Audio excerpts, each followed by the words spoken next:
With a Man City loss to Chelsea and a 4-0 win on the part of Liverpool over Crystal Palace, you don't need a crystal ball to see who is the top team in England. As I'm joined by Thomas Michalakos and Dan Riccio. And Thomas, I know you're a big fan of the football club.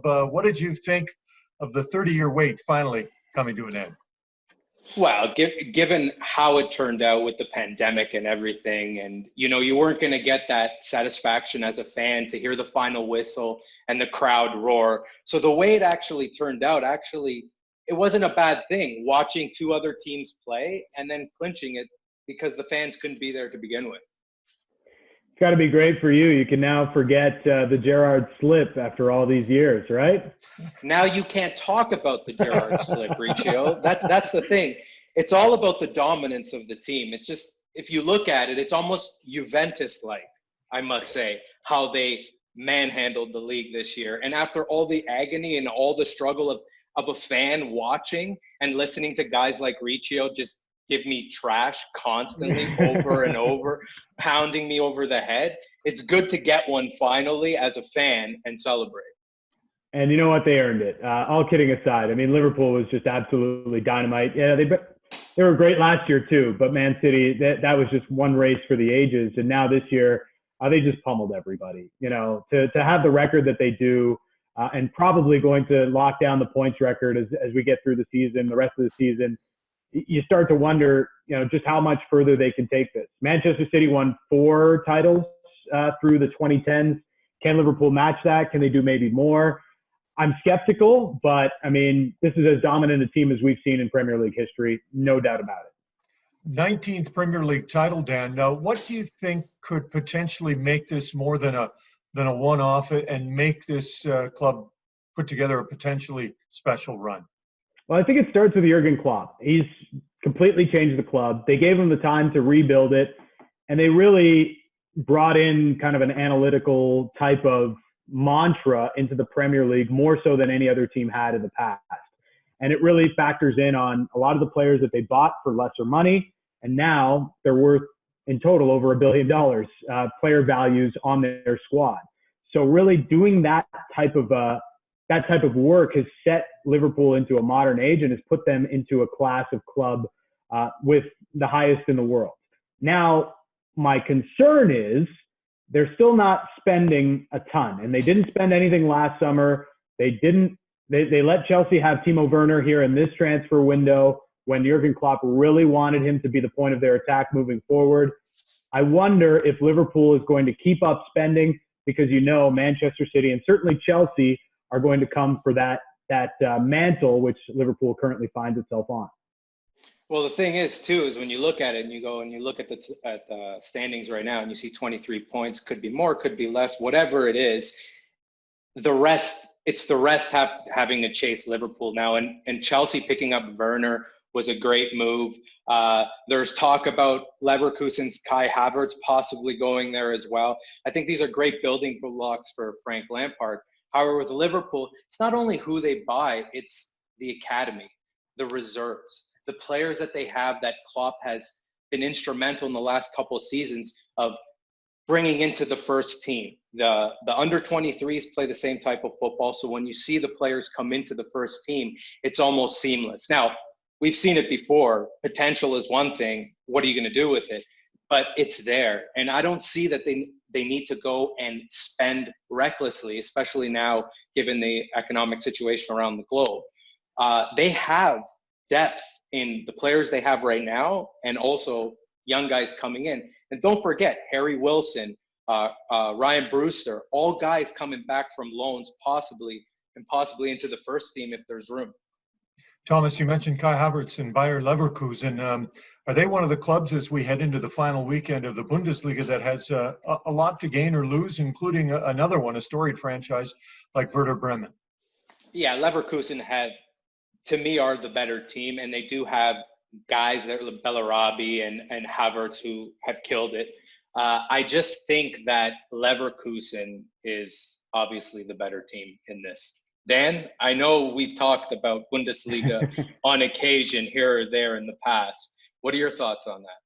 Well, with Leverkusen, they really need it. And I think the Kai Havertz situation, if they don't get into the Champions League, maybe all of a sudden they're a little bit more open to selling him for 80 million, as has been rumored, rather than holding out for the 100 million. Because without that Champions League money, there's a whole different set of circumstances that come into a play for a club. But we know they are behind Red Bull, and they are also behind Borussia Mönchengladbach. It's going to be tough for them. They do have more players at their disposal. They're a little bit healthier this weekend, so they should be able to get a win, but they are depending on what happens with Gladbach and, of course, with Red Bull Leipzig as well. 33 years ago on June 24th in Rosario, Argentina, this left-footed footballer was born, Lionel Messi. And here we are 3 decades and 3 years later. And Dan, where do you think Messi fits? We always, it seems like you can't say his name without mentioning Ronaldo, but where is he on the landscape of greatest of all time? He's the greatest I've ever seen, and even more so than Ronaldo for me. I mean, look, Ronaldo they're both incredible players. You're picking at straws no matter who you are, but I think as football fans, and that's what we all are here, you're either a Messi guy or you're a Ronaldo guy, and I'm a Messi guy. I love what he does, playing off the right wing, always with those 1-2s, cutting in on his left boot, doing so many different things, and not having the physical gifts that Ronaldo just naturally has, the size and the speed and the physicality that Ronaldo can bring to a match. Messi doesn't have any of those. He has the speed, but not necessarily the physicality as a diminutive forward, something I know much about. But it's with Messi, it's just sheer brilliance, magical. And you've seen it with Barcelona all year long. And if he's able to pull off another La Liga win with basically nobody else helping him out right now, it's going to be another, trophy that really stands on an incredible mantle for him. And who knows, maybe even another Champions League title for him would really just set him apart. And for me, he's the best player I've ever seen, best player of all time for me. I have to agree with you, Dan, on that one, because Messi just has everything except the physicality. Like, he doesn't have the body to be as good as he is. So it's rather amazing to see him play. And the other thing that you were saying too is he doesn't have help at Barcelona. Sure, Suarez and Griezmann are there, and that is a big help. However, haven't you seen Barcelona just continuously dive deeper and deeper into the ethos of Real Madrid? Just buying. You don't see that academy growth anymore. Okay, Ansu Fati's a good example of something there, but it's just not the same Barcelona for me. And I don't see Messi ending his career in Barcelona. Speaking of Barcelona, what would the two of you make of a somewhat not often seen swap between Barcelona and Juventus involving a couple of midfielders? Dan, take it away. Miralem Pjanic is headed to Barcelona, we think, and Arthur, the Brazilian, heading back to Juventus. This is something that I think we'll see a lot of whenever the transfer window does open, because of the economic factor of COVID-19 and all the problems that it's bringing for clubs. It's really a way that clubs can balance their books and keep expenses to a minimum when we know that there is going to be a lot of trouble with that moving forward. Barcelona especially, they had to make up 60 to 70 million euros by reports for their books by June 30th. And with this deal, they pretty much are able to do that. Juventus takes a big advantage here. Arthur's 23. Miralem Pjanic is in his 30s. I mean, no team in their right mind is making this kind of a move for essentially even money in normal circumstances. It just doesn't make sense. The financials of it aren't great. And I think you can tell by the reaction of Barcelona fans that they're very worried about where the club is moving forward. Wouldn't you be? Yeah. As a Barcelona fan, I've never seen something like this. How they've fallen from grace. They've got an aging midfield. You look at Arturo Vidal, Ivan Rakitic, Luis Suarez is getting up there in age. We just talked about Messi.